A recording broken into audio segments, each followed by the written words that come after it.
Hello, and welcome to another episode of the Adventures on the Can-Do podcast. I'm your host, Jothy Rosenberg, a.k.a. the Incorrigible Entrepreneur. A professor turned entrepreneur and founder of 9 companies. On this show, I talk with business leaders and personal achievers.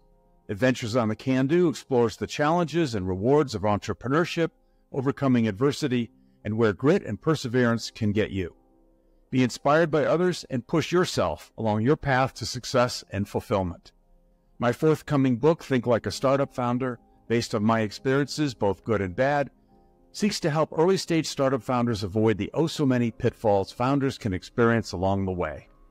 Adventures on the Can-Do adds to that the stories of many other founders, each with an amazing story and set of lessons learned that will be valuable to listeners. Before we jump into today's episode, just a reminder of how you can support this podcast. You can go to my website, jothyrosenberg.com, and sign up for my newsletter, and there you can see other episodes of this podcast. Also, please follow and rate us at podchaser.com, Adventures on the Can-Do. And with that behind us, let me introduce today's guest, Professor Frank Chindamo. Frank is founder and CEO of LaughMD. Who else do you know who has top-level experience in comedy, film, and TV production, such as Saturday Night Live, Ghostbusters, 30-plus comedy awards, plus academia experience, app production, science and business experience, and with 3 successful startups so far. Prior to this, Frank was an adjunct professor in web video at USC, UCLA, Chapman, Pepperdine University, and Emerson College. He began his media career in writing and production at Saturday Night Live. Frank has won 30 awards for producing comedy videos for HBO, Showtime, CBS, and more. He launched the world's first mobile comedy channel, was featured on the front pages of Forbes magazine, the LA Times, the Wall Street Journal, and the New York Times.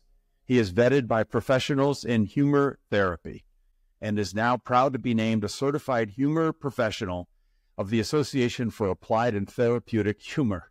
And he'll send you chocolate if you check out the 2-minute video at www.laughmd.com. And here is Professor Frank. Good to see you. Hi, Jothy. How are you doing? I'm doing well. I love seeing all these awards and statues and everything. And as we get a chance to hear your story, will everybody watching and listening will understand. Of course, the people listening are not seeing these cool awards, but trust me, they're cool. So as we go, I may not always call you professor, but I'm very, I'm thrilled that you're a professor, but I'll call you Frank. So Frank, I'd love for you to tell us all where you're originally from and where you live now. I'm originally from New York City. I grew up till I was a teenager in Queens, and then moved into Manhattan when I started attending New York University. And now? And now I am in sometimes sunny Los Angeles, looking out at the coastline here. Everybody on here is going to get a thank you on our show, is going to get a thank you gift, which is an autographed copy of my book, which is coming out at the end of June, called Think Like a Startup Founder. Wow. Okay, thank you very much. I have a lot of autographed books here on my shelf, as you can see. Rob Tersick, and who else? Charlie Fink, and several others. So, yeah. So, you'll add mine to the pile, and they'll all be really, really famous people. Yeah, exactly. Okay, so, but your parents were immigrants, correct? Yes, my mom is from Quito, Ecuador. My dad's parents were from the south of Italy, and I learned neither language because the only language they had between them was English. Well, you're an exact, a poster child for the melting pot. That's true. I'm melting some pot in the back room right now. All right. So tell us the story of how you started out in comedy, because obviously we're all going to figure out that you're naturally pretty funny.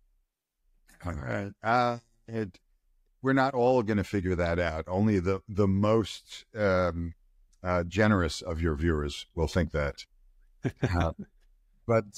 So here are my, let's see, where is it? Okay, here are some of my records from when I was a kid, like Monty Python and a rare Woody Allen record and things like that. And I basically had more comedy records than music records when I was a kid because I just couldn't get enough of comedy. I felt like comedy was the coolest thing because I grew up in a very tough neighborhood in South Queens.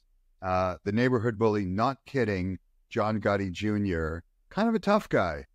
And so it was a very tough environment, and I would get beaten up a lot until I started to use self-effacing humor because, you know, they just didn't want to beat up a kid who was already making fun of himself.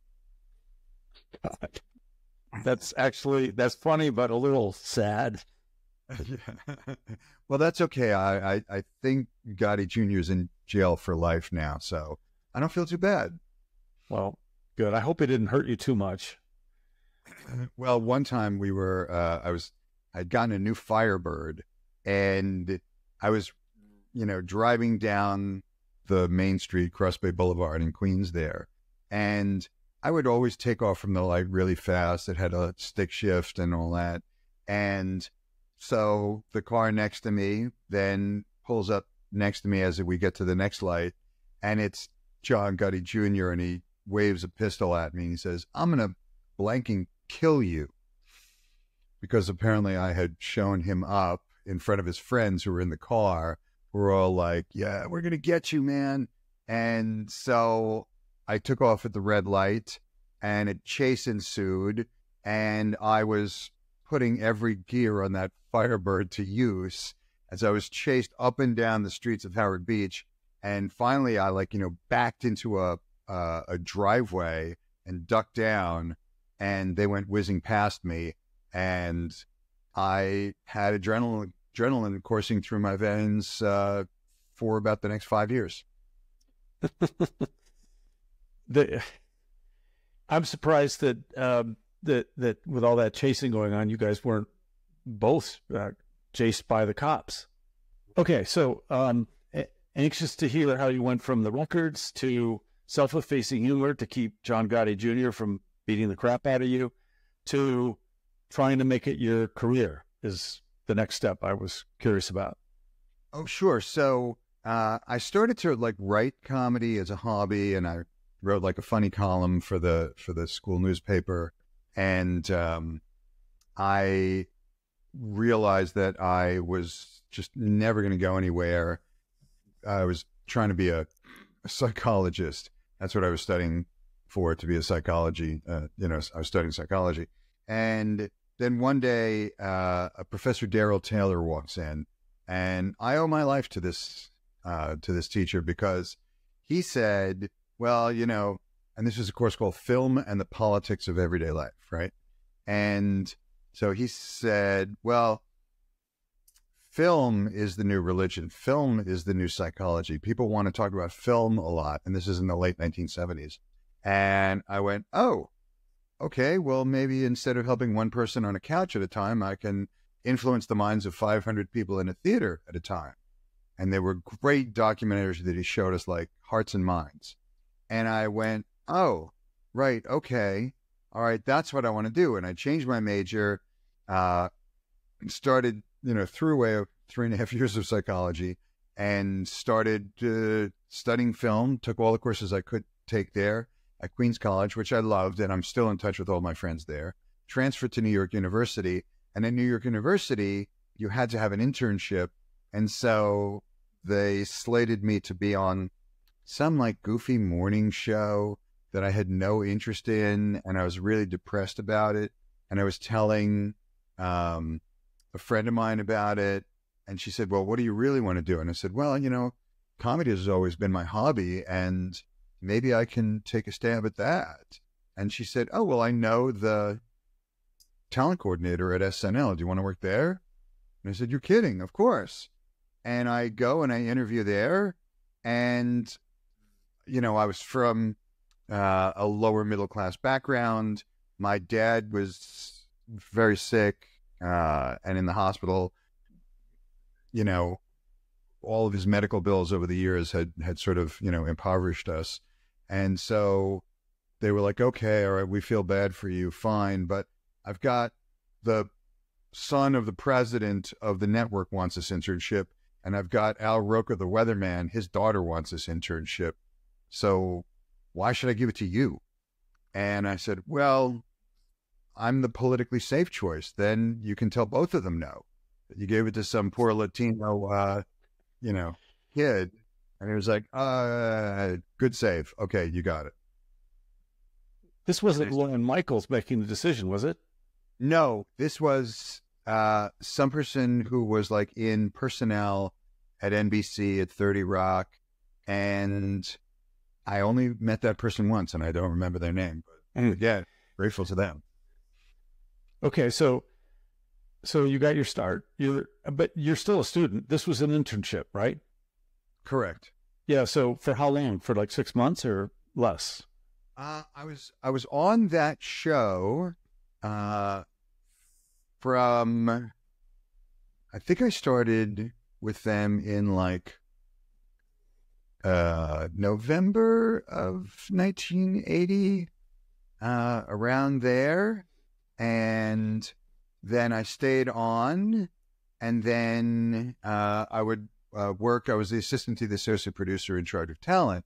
But where I found myself gravitating towards was with the writers, and I'd hang with the writers.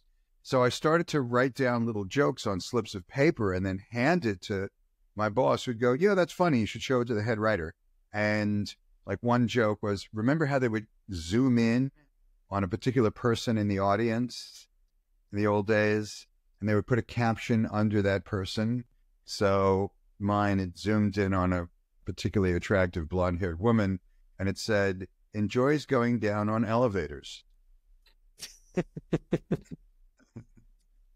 I went, yeah, you know, you may be a kid, but you're pretty funny. So I wrote a sketch for them, and here's proof for your visual viewers that I was there. This is one of the original SNL scripts, right? So I was working with the writers. So I was like taking notes on the different sketches and things and, you know, advising them from a young person's point of view.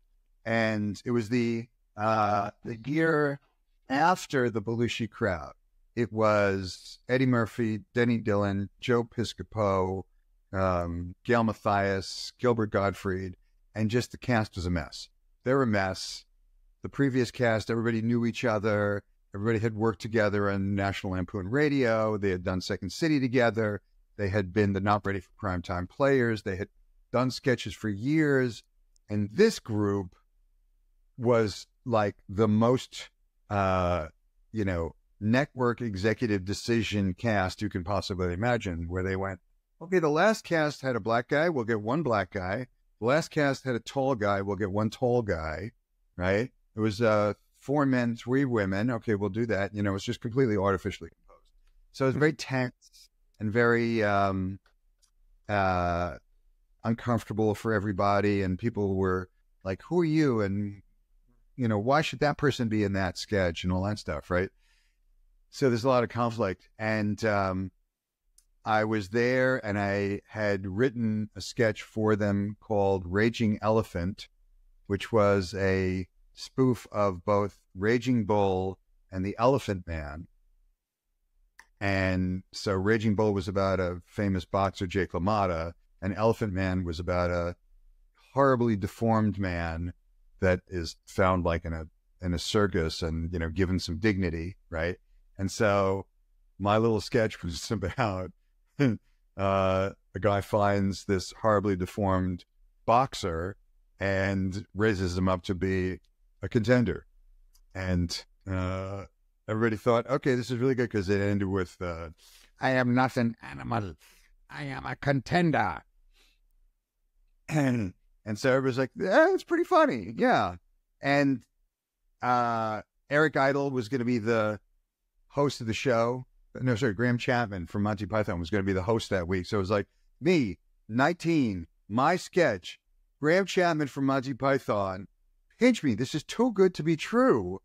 And they told me that, on a Saturday night. So I'm like floating on air. And they said, you know what? There's going to be a sketch where Charlie Rocket gets shot because we have Charlene Tilton on and she's the star of this show called Dallas, right? And it was like this late night, the primetime soap opera about an oil family, right?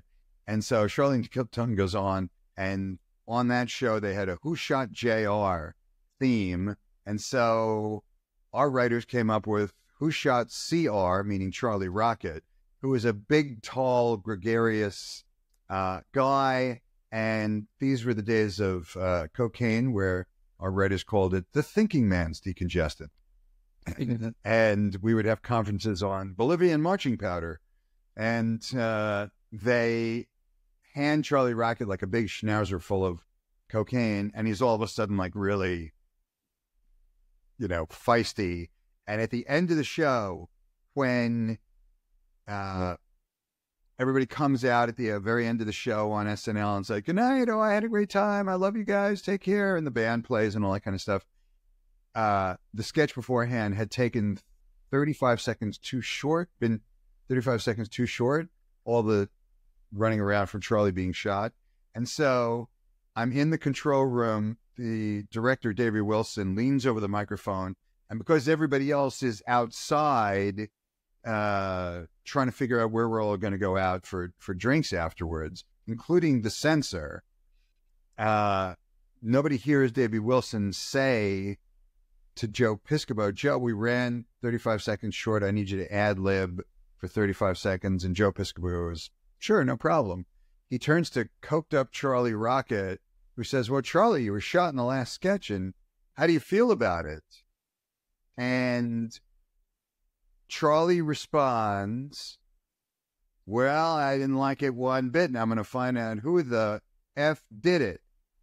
Now, remember, this is network TV in the 1980s, so there's a 7-second delay, and the censor, who should have been at his desk, but was standing out in the hallway because we all thought the show was over, standing out in the hallway trying to chat up one of the young pages, very immoral, and he hears out of the back of his head the F word, and he's got 7 seconds to get from where he's standing out here past all the people that are gathered and going like, great show, to get to the desk, around 2 other desks, to get to the desk that has the big red mushroom button on it. It's about the size of a coaster, right?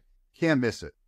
And so he's like, excuse me, pardon me, Art Garfunkel had been the musical guest. He like, excuse me, Mr. Garfunkel. And he's got 7 seconds to do it. And he just kind of gets around everybody. And he just is able to go, bam, right onto the desk with the mushroom button. But instead of hitting the button, he hits next to the button, and then he hits the button. And so what goes out over the air is, can I use the F word on this? Yeah. Okay. So what goes out over the air is that 7 seconds of silence right after, I want to know who the fuck. And then 7 seconds of silence. So if you were sitting at home with your buddy, you would turn to your friend and go, dude, did he just say fuck?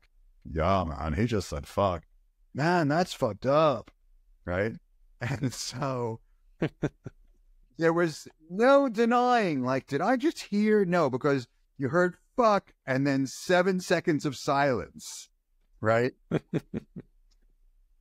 Did he get, I hope he didn't get fired for that. Oh, he got so fired.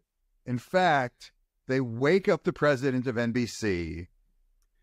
He is told what happened. He says, get me my limo.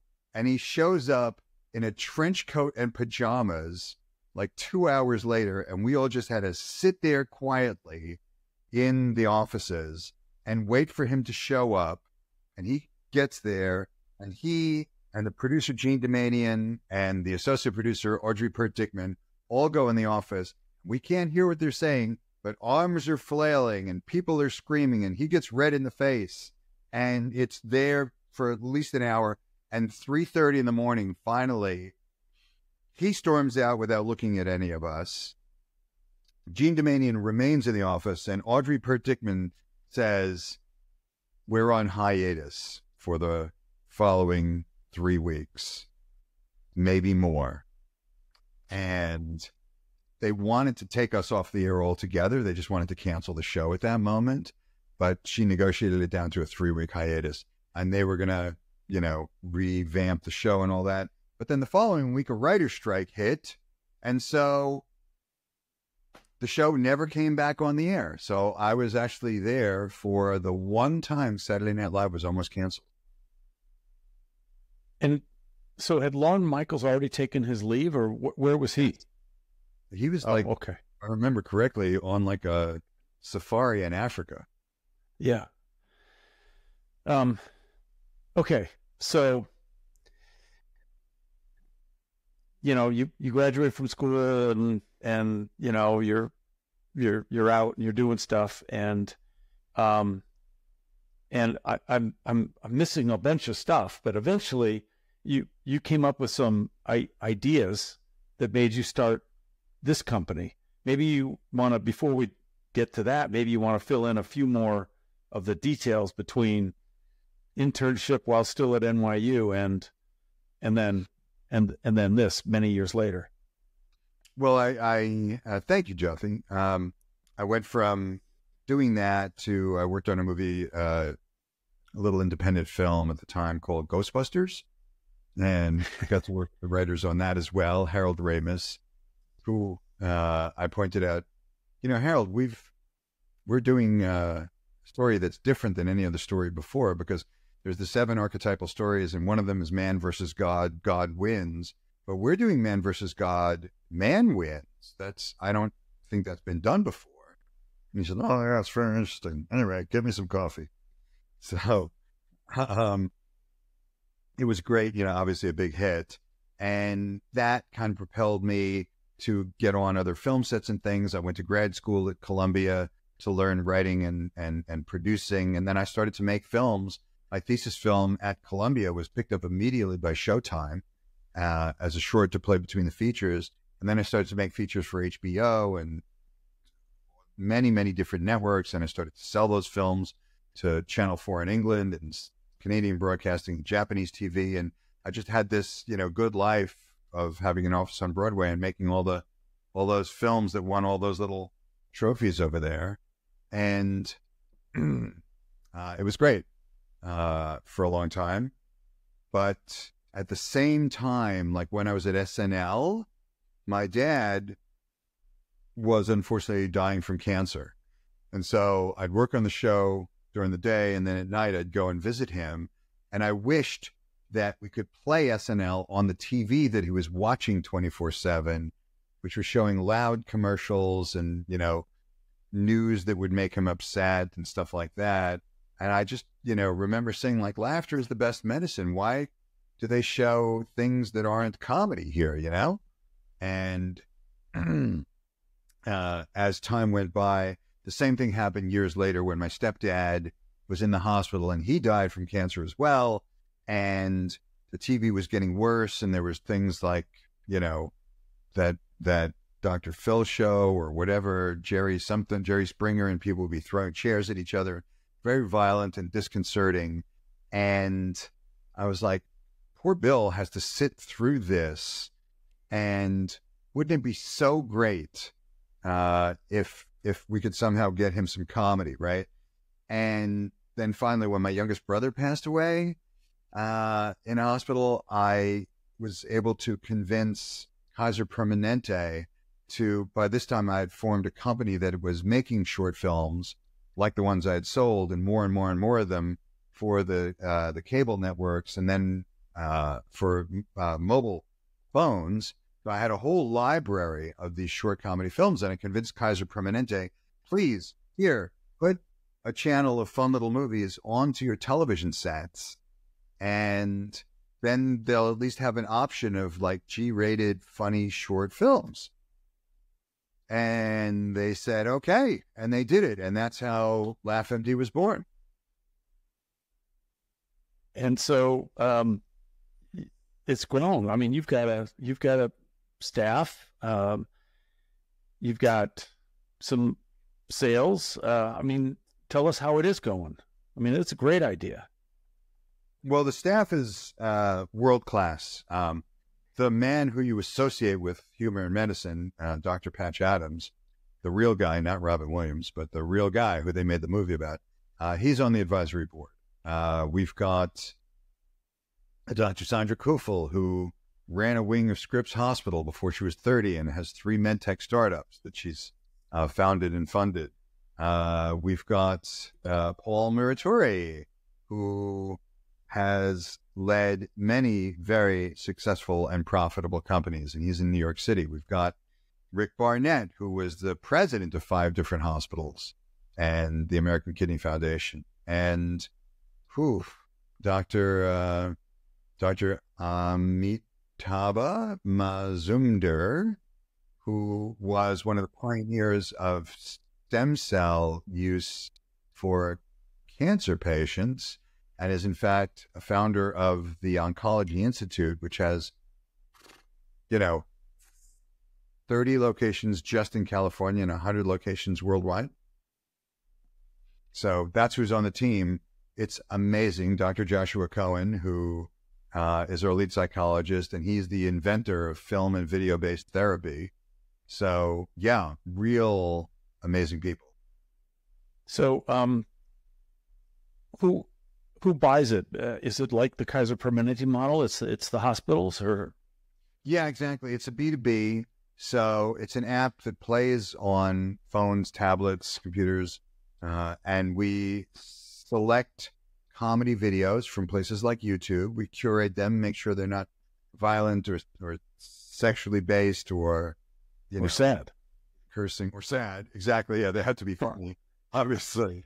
And so we have now about 30,000 videos in the queue, and the patient or the healthcare provider gets to watch those and get the benefits of endorphins and serotonin and dopamine increases, which lower pain perception, lower stress, amongst other things. There's over 400 studies that have been isolated by Dr. Rosenberg at Johns Hopkins.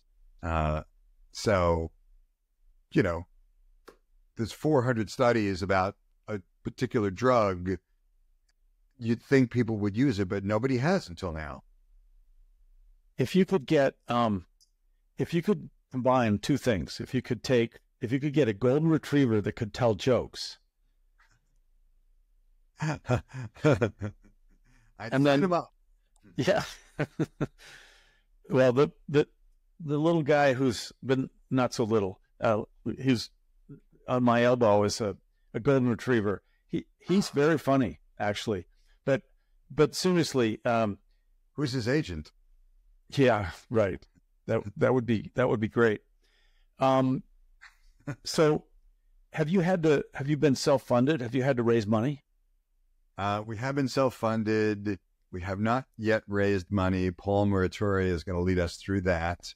And we've been able to do this just on the kind hearts and enthusiastic minds of the people like David Israelian, who has started 3 successful companies. He's a programmer. He started a company called NeuroTree, for example. And so he is programming the new version of the app from a psychologist's point of view and helping us get the billing together for that. So we're super blessed to have people like him or his partner, Aruti Gupti. Yeah. And are you staying local? Are you just in California? Are you branched out over the country? We have, we're in the works with places like the NYU Langone Perlmutter Cancer Center. We did do our first, 2 of our first 4 studies were at USC, where I was a professor. The big study that's coming out is one that was put together for us by Dr. Joshua Cohen and his dad, Dr.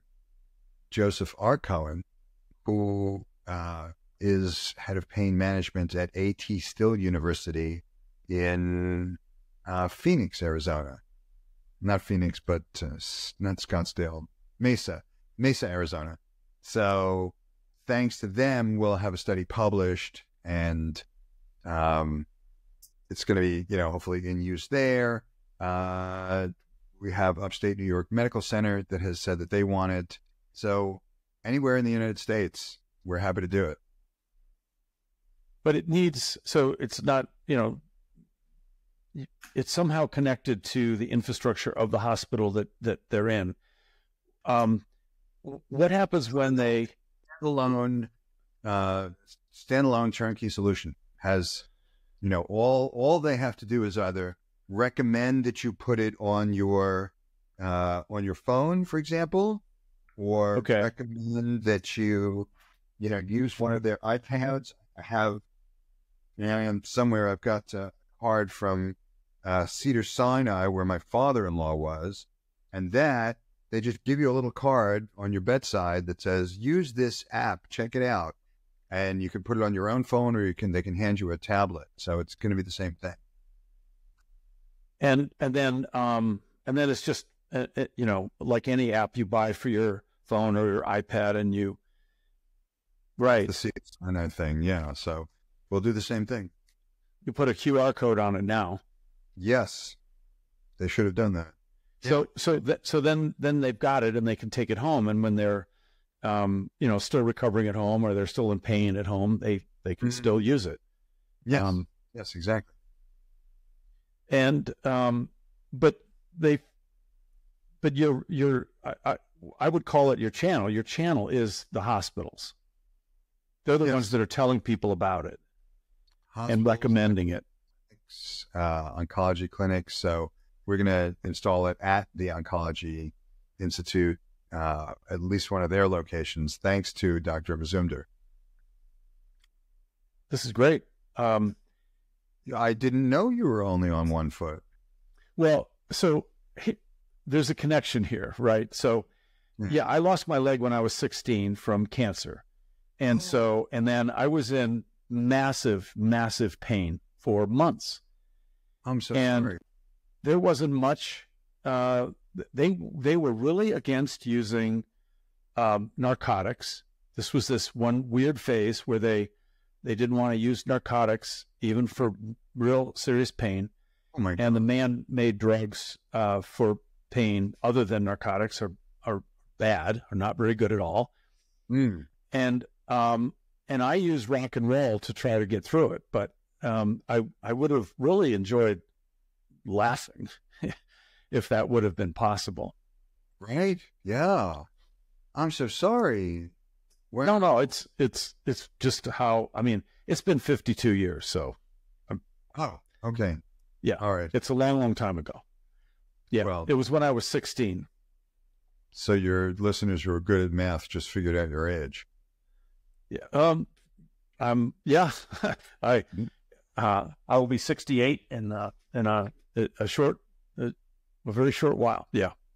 Folks, if you can't see Jothy, he does not look 68. I thought he would be like 57 or something. So, wow. Well, thanks. But, it's all because, I just, the way I find people, recover from that kind of disability hitting them is through, doing well at high challenge physical activity, sports, usually. And so, I became a skier, a long distance biker, open water swimmer. And I now help kids get into that through my Who Says I Can't Foundation. Wow. That we're digressing. This was really about how I'm going to see this get in more places because thanks. When you're in a lot of pain, you can't, well, I should speak for myself, but I have talked to others. It's very hard to read a book because your brain isn't divorced enough from the pain. I found it hard to watch TV, same reason. But playing an intense game, so like what I would do is I would say, to one of my parents or brothers or sisters or somebody, hey, play this card game with me. And there's something about the card game that occupies your brain. I found that doing a puzzle, it seems like it's a quiet activity, but it was completely helpful. I mean, it would consume the brain when reading a book or watching TV wouldn't work against the pain. And I'll bet the people that have studied the laughter effect on pain have probably studied it broadly and found that there are other things that can help occupy, your mind when you're otherwise dealing with pain. Oh, yeah, absolutely. I mean, it's amazing how one of the preeminent researchers on this is Dr. Lee Burke at Loma Linda University. And this is almost unbelievable, but you can see that this study made the front page of the Los Angeles Times. He took 48 patients who had a heart attack. 24 of them watched half an hour of comedy a day, their choice of comedy. 24 of them did not. Of the 24 who watched the half an hour of comedy, I believe it was 8% of them had a second heart attack within 6 months. And of those who did not watch comedy, it was around 50%. So the difference was striking just from a half an hour of comedy. We did our study at USC at the Norris Cancer Center with Dr. Jacek Pinsky. Oh, let's see, 91% of the patients with pain said that we lowered their pain, and 89% said that we lowered their stress levels. So that's hugely effective. 91% is better than aspirin. Yeah. I absolutely believe it. I think, and I think that, here's what I want you to do though. I want you to go back to Saturday Night Live and say, the average skits are not funny enough to help people get out of pain. Yeah. They have not had a lot of winners. They do. When I see a really good one, because obviously I watch, every episode on YouTube for free. Well, on YouTube for YouTube Premium without commercial. It's great. Yeah. But yeah, I watch everything, and but then again, Jothy, keep this in mind: you are 7 times more likely to laugh in the presence of another person than you are when you're just sitting there by yourself. So maybe watch it with your wife or something. Oh, we do watch it together.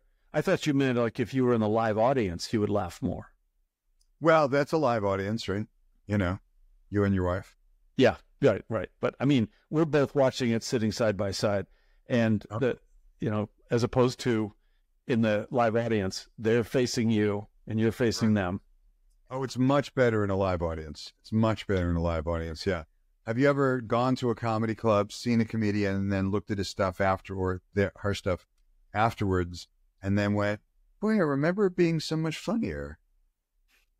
I have the experience of seeing some. I do like stand-up comedy, and I have seen some very funny stuff, but I don't recall ever looking at it later.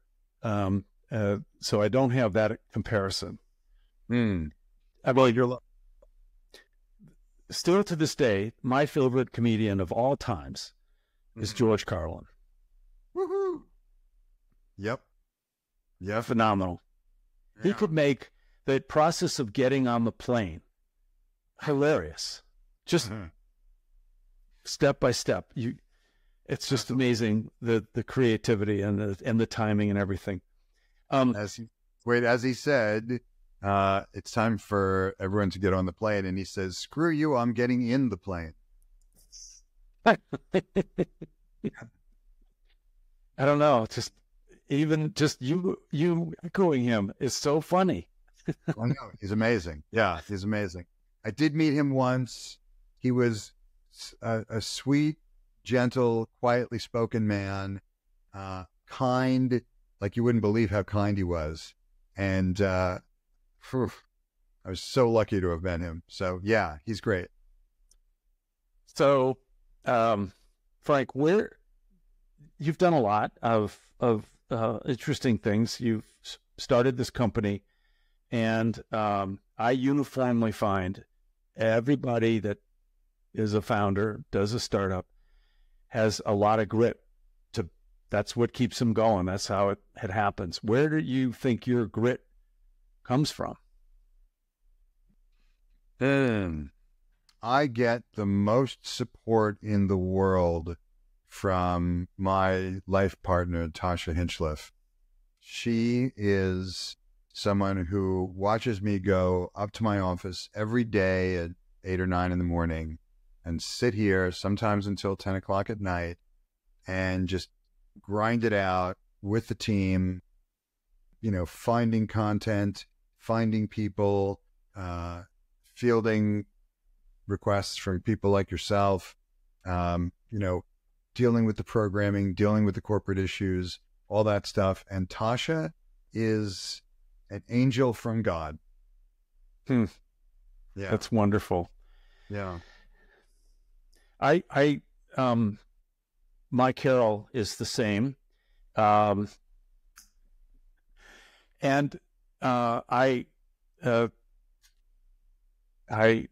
dedication in all my books is to her, that I just say she's my rock.